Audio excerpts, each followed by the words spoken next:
Hey everyone, how's it going? It's time for a mini sermon from my minivan. Should we call it a minivan sermon? I don't know. Just had some thoughts I wanted to share, and this is kind of a big deal, but it's not something that we talk about a lot. I don't think a lot of people know about this difference between two things. But it's a really important difference. It's fault versus responsibility. When you do something wrong, it's your fault. But if you take responsibility for something, it may not necessarily be your direct fault. Okay, here's what I mean. Imagine the school principal calls and my kid was caught beating up another kid, let's say, or throwing something in the lunchroom or something like that. Some behavior that's not acceptable. Is it my fault? It's not my fault. I didn't actually do it. I didn't throw the food or push the kid or whatever it is. But it is my responsibility, right? Because I'm the parent. So Christ illustrated this amazingly when sin was not his fault. He didn't do it. It's not his fault. He gives us opportunities at freedom, and we use it badly. We hurt people. We do things we shouldn't do. And we start to cultivate this sort of sickness in us. And that was never his fault. Just because there's the potential for sin doesn't mean God made you sin. That's crazy. We have control over our own behavior. And in time, we definitely get into some trouble. And that was never Jesus' fault. But he took responsibility. He stepped up and did what needed to be done. He came and provided a remedy for our sickness. He showed us what love is actually like, and that's what changes our hearts and gets us back on the road to spiritual health, is seeing what love in action actually looks like. It's pretty amazing. So we can apply this to our own situations, because in relationships we're going to come into conflict at times.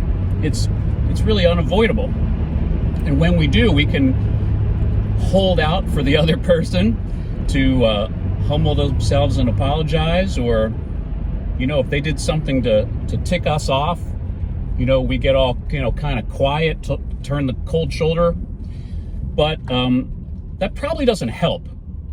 So what we can do is take responsibility and go pursue the best that the relationship can have. So, that might mean apologizing when we feel like the fault was shared. Don't hold out for the other person to apologize. Just go apologize. That's taking responsibility. That's stepping up like God does. Or it could be any number of things where tricky relationship stuff happens. We can be the ones to bridge the gap. That's taking responsibility, even if it's not our fault. Even misunderstandings, right? Someone thinks we said something or did something we actually didn't. We can still be the ones to show up and try to heal that situation. So I want to encourage you, like Jesus did, to step up in your own circles of influence and take responsibility for the people that you love, that you care for, even just people you don't know. Step up and take the responsibility you can take. We need to take care of one another. I think, almost everything that's conflict between people has something to do with us not really taking care of one another. I don't know.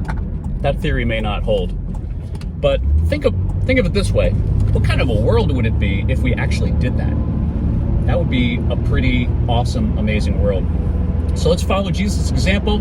Step up and care for the people in our circles by taking responsibility even when it's not your fault. So thank you for checking out this video, and if you would like some resources to help you stay encouraged and on the path following Jesus, I encourage you to cruise over to DerekSandstromShop.com. Obviously, I've got music for you there because I am a singer-songwriter.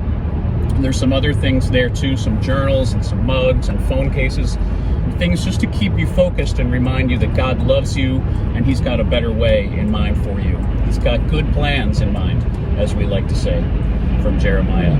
So thank you again. God bless. Have a great day. Go take some responsibility for someone.